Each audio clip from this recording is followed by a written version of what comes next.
नमस्कार मित्रों, मैं आपका कवि मित्र मोहन शास्त्री। और आज हमारे साथ जो शख्सियत इस पॉडकास्ट में आपको दिखाई दे रही हैं, आप हैं आदरणीय विकास डागर जी। सर, आपका बहुत बहुत स्वागत है। और विकास डागर आज एक ऐसा नाम जिन्होंने ऐसे सपूत ट्रेंड किए हैं जो कि कपिल वैसला, ये नाम आपने जरूर सुना होगा। कपिल वैसला एशियन शूटिंग चैंपियनशिप जो कि अभी कजाकिस्तान में हुई थी, उसमें 10 मीटर एयर पिस्टल राइफल में आपका इंडिविजुअल पहला स्थान, एयर पिस्टल एयर पिस्टल में आपका इंडिविजुअल पहला स्थान रहा। और टीम में पूरी टीम ने सिल्वर मेडल लिया। तो ऐसे महान शख्सियत आदरणीय कोच साहब का हम विचार मंथन पेज और कवि मोहन शास्त्री यूट्यूब चैनल की तरफ से आपका हार्दिक स्वागत करते हैं। सर, बहुत बहुत धन्यवाद। नमस्कार सभी को। विकास जी, जरा मुझे थोड़ा सा मैं आपकी जर्नी के विषय में जानना चाहूंगा कि ये जो शूटिंग की यात्रा कहाँ से शुरू हुई। अब थोड़ा अपने बारे में परिचय देंगे, उसके बाद जर्नी आपकी। मेरा नाम विकास डागर है और मैं शूटिंग में 2015 से जुड़ा हूँ प्रॉपर जी। तो शुरू से ही शौक था कि निशानेबाजी का, और श्रेय जाता है इन सब चीज़ों का अभिनव बिंद्रा जी को, जब वो 2008 में गोल्ड मेडल लेके आए ओलंपिक। वो आदर्श हैं आपके। बिल्कुल बिल्कुल। अच्छा। और उसके बाद में जब हमने जाना कि शूटिंग का भी एक गेम होता है और इसमें भी जो है हम सीख के इसको खेल के और आगे बढ़ सकते हैं, तो मैंने 2015 में इसको प्रॉपर ज्वाइन करा। अच्छा। फिर 2016 में जो है हमने पहला गोल्ड मेडल हासिल करा ऑल इंडिया लेवल पे। अच्छा। और 2018 में ऑल इंडिया यूनिवर्सिटी में गोल्ड मेडल लिया हमने 50 मीटर में। 2016 में 10 मीटर में आया था और 2018 में 50 मीटर में आया था। बाकी पिस्टल के जितने भी इवेंट होते हैं, 10 मीटर, 50 मीटर, 25 मीटर, मैंने सभी में नेशनल खेला है, इंटरनेशनल ट्रायल्स तक दिए हैं। तो अचीवमेंट्स हमारी अच्छी रही हैं। और फिर 2019 से जो है हम कोचिंग लाइन में स्टार्ट हुए।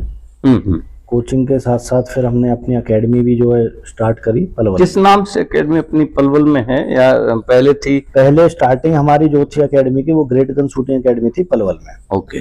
फिर मेरा सिलेक्शन 2022 में हुआ साई NIS पटियाला में। अच्छा। हाँ, तो वहाँ पे भी हमें बहुत कुछ सीखने को मिला। बहुत अलग लेवल पे हमने शूटिंग को सीखा, जो है स्पोर्ट्स साइंस। अच्छा, मैं यहाँ विकास जी थोड़ा सा रोकूं। ये आपने अपनी यात्रा बताई, लेकिन इसका बेस बताओ पहले। बेस क्या है? कहाँ से आपको ये इंस्पिरेशन मिली या कहाँ से आपने शुरुआत की? ये शुरुआत ऐसे हुई कि मेरे एक बुआ का लड़का है जी अरुण। अच्छा। तो एक दिन हम घर पे गए हुए थे, तो वो शूटिंग करता था। अच्छा। तो मैं, अरुण जी कहाँ से हैं? ये है नंगला गांव से। अच्छा, इधर ही फैजाबाद में रहते सेक्टर 2 में ही। जी। तो हम अपनी बुआ के घर पे गए हुए थे। तो पूरा नाम उनका अरुण लांबा है। ओके। तो मैं जब वहाँ पे घर पे गया तो मैंने देखा वो अपनी स्पोर्ट्स किट में आया हुआ था। तो हमने पूछा उससे, भाई कौन सा स्पोर्ट्स कर रहा है, कैसे क्या है? तो उसने फिर बताया कि ऐसे ऐसे मैंने अभी शूटिंग स्टार्ट करी है पिछले कुछ टाइम से। और पहले वो ताइक्वांडो में था। फिर उसके बाद में मेरे को शूटिंग का शुरू से एक थोड़ा सा जुनून था कि शूटिंग करनी। जुनून था? क्यों जुनून? इस वजह से था क्योंकि जब हम घर पे कई घर पे भी शायद कुछ कनेक्शन है। हाँ, घर पे इसलिए क्योंकि हमारे पिताजी जो हैं डॉक्टर धर्म सिंह जी, वो आर्मी में थे पहले। अच्छा। 2011 में रिटायर हुए। आर्मी मेडिकल कोर्स में थे, डॉक्टर थे, नर्सिंग स्टूडेंट। अच्छा। तो उसके बाद में कभी कभार जैसे दिवाली पे या कभी कोई मौका मिलता था, तो एक एयर राइफल थी उनके पास में। तो हम उनसे कभी कभार क्या है कि एक टारगेट बना के और उस पे शूट करते थे। अच्छा। तो उसमें जब हम शूट करते थे तो हमें मजा आता था। हाँ। और जो हम टारगेट बना के करते तो टारगेट भी सेंटर में लगता था। अच्छा। तो लगता था कि हाँ कहीं ना कहीं टैलेंट है, तो इसको स्टार्ट करा जाए। खुद ही पता चल गया। देखो, जब उसमें जब लगता था कि हाँ एक लगभग 8-10 पिताजी ने कहा कि बेटा आप कर सकते हो। पिताजी ने तो ट्रेनिंग करी है सारी चीजें। तो वो कहते कि अच्छा है निशान तेरा, तो इसको कर सकता है। तो फिर जब हमने 2015 में फिर हम अरुण ने जब मेरे को बताया कि ऐसे ऐसे शूटिंग की रेंज यहाँ बल्लभगढ़ में भी है। तो बल्लभगढ़ में 10X शूटिंग एकेडमी है। अच्छा। तो वहाँ पे फिर हमने स्टार्ट करी। हमारे कोच जो रहे हैं वो राकेश सर रहे हैं। राकेश, हाँ, और काफी जो है बढ़िया उन्होंने हमें सिखाया है और हमें मार्गदर्शन बहुत अच्छा करा है उन्होंने। कहाँ से हैं राकेश जी? वो महेंद्रगढ़ से हैं। अच्छा अच्छा, हाँ, अच्छा। पीछे से तो वो महेंद्रगढ़ से हैं। तो उन्होंने भी अपना जो जीवन जो कोचिंग में शूटिंग में जो शूटिंग के लिए समर्पित। हाँ, तो काफी अच्छा उन्होंने संघर्ष करा है। और उसके साथ साथ में जो है उन्होंने काफी बच्चे तैयार करे हैं बल्लभगढ़ में और फरीदाबाद, दिल्ली NCR में, और भी बाहर से भी काफी बच्चे हैं जो उन्होंने भी तैयार करे हैं जी। फिर उसके बाद में धीरे धीरे जब हम आगे बढ़े, इसमें हमारी अचीवमेंट्स आई, मेडल्स आए, तो और हम जो इसमें जोश में आए। फिर उसके बाद में 2017 में हम टॉप 15 प्लेयर्स में रहे इंडिया में। हाँ, इंटरनेशनल ट्रायल्स होते हैं इसमें। अच्छा अच्छा। नेशनल, अगर जब आप नेशनल क्वालिफाई कर लेते हैं तो नेशनल क्वालिफाई के बाद में सिलेक्शन ट्रायल्स होते हैं जो कि इंडिया टीम के लिए, जिसमें चयन होता है जी। तो उसमें भी हमारा स्कोर अच्छा रहा और टॉप 15 तक जो है हमारी रैंकिंग रही है उसमें। फिर उसके बाद में 2018 का जब मेडल आया तो उसके बाद में एक छोटा सा इंसिडेंट हुआ था कि एक छोटा सा बाइक से एक्सीडेंट हुआ था। ओके। तो उसकी वजह से जो है फिर मेरे शोल्डर में इंजरी हुई थी। इंजरी हो गई। फिर उसके बाद में अब शूटिंग में इतना टाइम दिया था, जुनून था, तो अब मन तो नहीं मान रहा था कि हम किसी और फील्ड में जाएं। तो फिर हमने डिसाइड किया कि अब इसी में हम कोचिंग में जाते हैं, क्योंकि अच्छा। जब तक शोल्डर ठीक नहीं होता प्रॉपर तब तक इसको हम गैप नहीं दे सकते। जी जी। क्योंकि जितना हम गैप देते हैं फिर वो उतनी चीजें बढ़ती चली जाती हैं और फिर उनको दोबारा से ग्रैब करना काफी डिफिकल्ट हो जाता है, मुश्किल हो जाता है। फिर उसके बाद इसमें फैमिली का पूरा सपोर्ट रहा होगा। बिल्कुल बिल्कुल। देखो ये गेम ऐसा है, नहीं मतलब मैं वो कह रहा हूँ कोचिंग के लिए, जैसे फादर आर्मी में हमारे तो उन्होंने कहा होगा चलो आप ऐसा करो, इसकी एकेडमी खोलते हैं या जो भी। बिल्कुल, है ना। तो इसमें क्या है कि जी जब तक ये शूटिंग गेम क्या है कि थोड़ा सा महंगा भी है। अच्छा अच्छा अच्छा। बाकी गेम की अगर तुलना में देखा जाए तो ये गेम महंगा भी है। तो इसमें फैमिली का, कोच का और बच्चे का सबसे बड़ा तो जो जुनून खुद का होना चाहिए, और फिर उसके बाद में फैमिली का सपोर्ट और कोच की गाइडेंस। नहीं देखिए, आज एक्चुअल में तो जुनून के बगैर तो कोई भी काम नहीं होता, कोई भी नहीं होता जी। लेकिन जब आप बता रहे महंगा है तो उसके लिए तो फिर एक्स्ट्रा आपको कैपेबल भी होना चाहिए। बिल्कुल, उसके जो साजो सामान लेने के लिए और शूटिंग जो भी खर्च होते हैं। बिल्कुल। तो उसके बाद की जर्नी क्या है आगे? उसके बाद फिर 2019 में हमने अपनी एकेडमी स्टार्ट करी थी पलवल से। अच्छा अच्छा।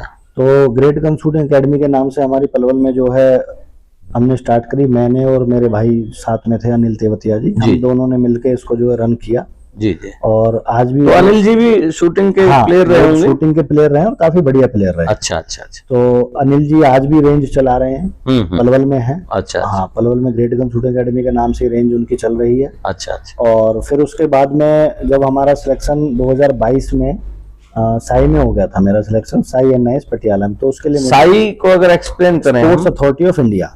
अच्छा, स्पोर्ट्स अथॉरिटी ऑफ इंडिया। हाँ, स्पोर्ट्स अथॉरिटी ऑफ इंडिया क्या है कि ये जितने भी स्पोर्ट्स हैं, हाँ, उनके सबके ऊपर एक सबसे जो ज्यादा सपोर्ट अगर किसी का चाहिए इंडिया में किसी भी स्पोर्ट्स को, तो वो साई है। साई है जी। साई के बिना तो कुछ भी नहीं है, सबसे ज्यादा सपोर्ट ही साई करती है हर चीज में जी। उसके बाद में उन्होंने एक NIS पटियाला, जैसे Netaji Subhash national institute of sports ji, NIS Patiala जिसको हम बोलते हैं, तो ये एशिया का नंबर 1 स्पोर्ट्स इंस्टीट्यूट है। तो इसमें कोचिंग डिप्लोमा इन्होंने स्टार्ट किया, जिसमें कि टॉप 20 कोचेज ही ये एक साल में सिलेक्ट करते लेते हैं।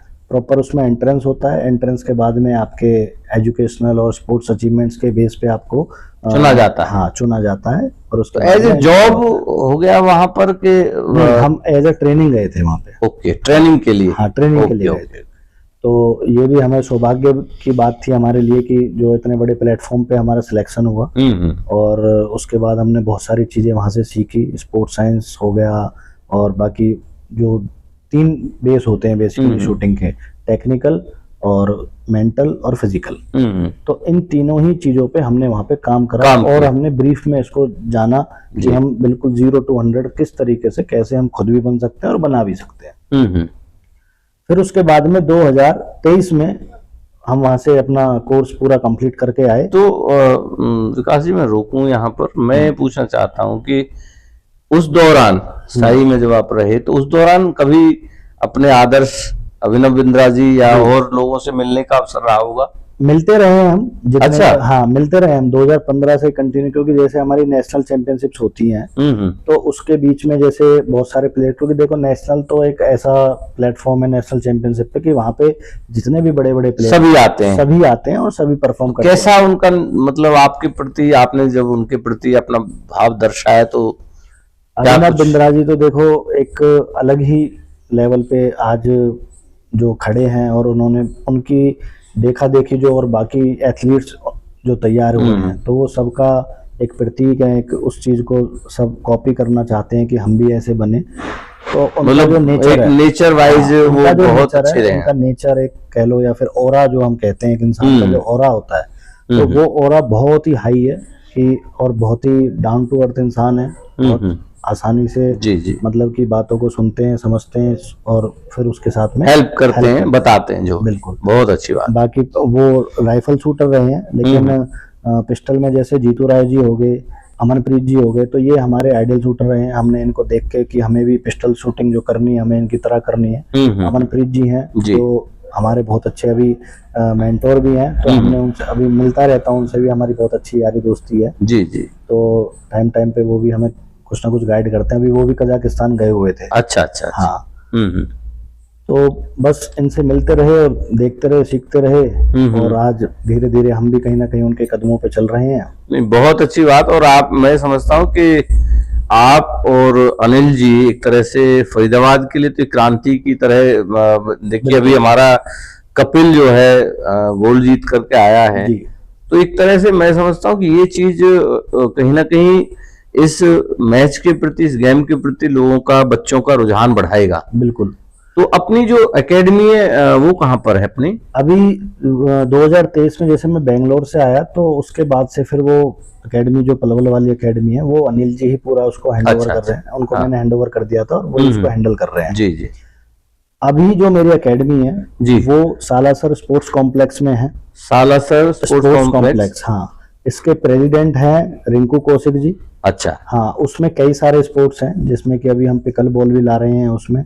उसमें 10 मीटर है, 25 मीटर है और बैडमिंटन है। मतलब बच्चों को सारा एक जगह ही मिलने की संभावना बिल्कुल। और उसको हम धीरे धीरे अभी ग्रो भी कर रहे हैं। ये बहुत अच्छी बात। उसमें जो है हम हॉस्टल फैसिलिटीज भी हमने क्रिएट करी है। अच्छा। तो हमारी जो टीम है बैडमिंटन की, शूटिंग की, तो वहाँ पे आके स्टे करती है। किस नाम से अपने एकेडमी? Salasar sports complex.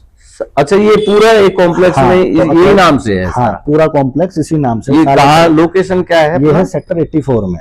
84 में? हाँ जी, सेक्टर 84 ग्रेटर फरीदाबाद में। तो इसके जो प्रेसिडेंट हैं, जो इन्होंने इसको पूरा कॉम्प्लेक्स को जो बिल्डअप करा है, ये करा है रिंकू कौशिक जी ने। अच्छा। तो उनका बहुत अच्छा सपोर्ट रहा। हमने उनके साथ में मिलके जो फिर हमने शूटिंग एकेडमी इसमें अपने डाली, और आज हमारे पास 10 मीटर और 25 मीटर की जो शूटिंग रेंज है वो हमारी दोनों वहाँ पे चल रही है। बहुत बढ़िया। और 10 मीटर और 25 मीटर दोनों के माध्यम से हम बच्चों को तैयार कर रहे हैं। तो लगभग कितने विद्यार्थी आज आपके साथ? अभी टोटल लगभग 50 के आसपास जो बच्चे अभी वहाँ पे आते हैं, जिसमें कि 10 मीटर 25 मीटर दोनों के बच्चे जो वहाँ पे आते हैं और अपना डेली प्रैक्टिस करते हैं और आगे की तैयारी कर रहे हैं। इसमें विकास जी, ये बहुत अच्छी चीज भाई आपने एकेडमी का वो किया। मैं कह रहा हूँ कि जो बच्चे सीखना चाहते हैं, जो आपसे जुड़ना चाहते हैं, उनके लिए मैं कहूँगा कोई संदेश या कौन सी ऐसी चीज है जो आपको शूटिंग में अच्छा बना सकती है, या शूटिंग के लिए क्या आवश्यक है? शूटिंग के लिए देखो, कोई बच्चा अगर चाहे कि मेरे अंदर है तो वो कैसे पहचान करे, या उसको क्या पता होना चाहिए? देखो, सबसे जो पहली चीज आती है जी, वो आती है जुनून। हाँ। अगर अच्छी डेडिकेशन आपके अंदर है तो आप किसी भी काम को कर सकते हैं। शूटिंग के अंदर सबसे ज्यादा जो मेन फोकस किया जाता है वो किया जाता है मेंटल पार्ट पे। मेंटल पार्ट, हाँ, क्योंकि ये एकाग्रता जिसको हम कह सकते हैं। हाँ, बिल्कुल। जैसे कि मेडिटेशन होती है, तो शूटिंग गेम भी एक तरीके की मेडिटेशन है। क्योंकि जब आप निशाना लगाते हो, हमारा जो मैच होता है वो 1 से 1.5 घंटे चलता है मैच। अलग अलग इवेंट्स के हिसाब से अलग अलग टाइमिंग्स होती हैं जी। तो 1 से 1.5 घंटे अपने मेंटल लेवल को अच्छा बना के रखना, उसको कंट्रोल करना और एक स्टेबलाइज्ड प्रोग्राम पे उसको लेके आना, उसको कंसिस्टेंसी के साथ में उसको मेंटेन रखना, तो सारी चीजें मैटर करती हैं। और वो सिर्फ तभी पॉसिबल है जब आप मेंटली बहुत अच्छा सोच रहे हैं, बहुत अच्छा आप तो मेंटेन कर रहे हैं। ये आपने बताया, तो मैं पूछना चाहूंगा कि क्या एकेडमी में ये तीनों चीजों पर आप काम करते हैं? यस, हम 3 चीज होती है, मेंटल, हाँ, फिजिकल और टेक्निकल। जी जी। तो जो भी बच्चा हमारे साथ में जुड़ता है तो सबसे पहले उसका टेक्निकल पार्ट सुधारा जाता है। ओके। क्योंकि देखो शूटिंग हो गया या कोई भी चीज हो, अब जैसे कि एक घर है, एक घर के लिए सबसे जरूरी क्या है, उसकी नींव। अगर उसकी नींव अच्छी है जी, तो घर अच्छा और मजबूत बनेगा। बिल्कुल बिल्कुल। तो इसी तरीके से जब बच्चा शूटिंग स्टार्ट करता है और उसकी नींव अच्छी है तो वो लंबे टाइम तक टिक सकता है और उसको अच्छा कर सकता है। इसी तरीके से जो टेक्निकल पॉइंट्स है, सबसे पहले टेक्निकल पॉइंट्स को उनको अच्छा बनाया जाता है, जिसमें उसकी पोजीशन आती है, उसकी टेक्निक्स आती हैं सारी। तो ये जब उसकी अच्छी बनती है, फिर उसके बाद हम धीरे धीरे उसका मेंटल लेवल उसका इम्प्रूव करते हैं, उस पर वर्क करते हैं, और उसके साथ साथ फिजिकल। अच्छा अच्छा। तो कोई इस पॉडकास्ट के माध्यम से कोई आपसे जुड़ना चाहे तो उसके लिए कोई नंबर, वेबसाइट आप बताना चाहें? सालासर स्पोर्ट्स कॉम्प्लेक्स डाल सकते हैं आप गूगल मैप्स पे, अगर आप लोकेशन में भी डालेंगे सालासर स्पोर्ट्स कॉम्प्लेक्स तो आप डायरेक्ट जो हम तक पहुंच सकते हैं। बाकी आप मेरा नंबर भी नोट कर, नंबर एक बार बता, 8814000700। रिपीट और कर दें एक बार, 8814000700। एक बार हिंदी में भी बता देता हूँ, 88-14,700। बहुत अच्छा। तो मैं इस पॉडकास्ट के अंत में सिर्फ विकास जी आपको शुभकामनाएं देना चाहूंगा। धन्यवाद जी। क्योंकि जैसा कि आपने अभी बातचीत में बताया कि भाई जनवरी के अंदर आगे जो सितंबर एंड की बता रहे थे शायद आप, अभी सितंबर एंड, हाँ, वर्ल्ड कप, हाँ, तो उसमें भी हमारे बच्चे जा रहे हैं। बिल्कुल, विशेष रूप से हमारा कपिल जो उसमें सिलेक्टेड है। बिल्कुल। तो आपको बहुत बहुत शुभकामनाएं। धन्यवाद। और हम तो सिर्फ मैं अपनी 4 पंक्तियां बोल करके आपको हौसला दूं और अपने उन सभी विद्यार्थियों को जो इसमें या किसी भी खेल में भाग ले रहे हैं कि हौसला तुम जो रखोगे रास्ते मिल ही जाएंगे, तुम्हारे मुस्कुराने से नजारे मुस्कुराएंगे, यही हिम्मत है जो इंसान को इंसान बनाती है, बढ़ेंगे जो कदम आखिर वो मंजिल पा ही जाएंगे। आपको बहुत बहुत शुभकामनाएं। Thank you. और निश्चित रूप से आप आगे और ऐसे ही देश का नाम रोशन करते रहें और अपने छात्रों को ऐसे बढ़ाते रहें। बहुत बहुत शुक्रिया।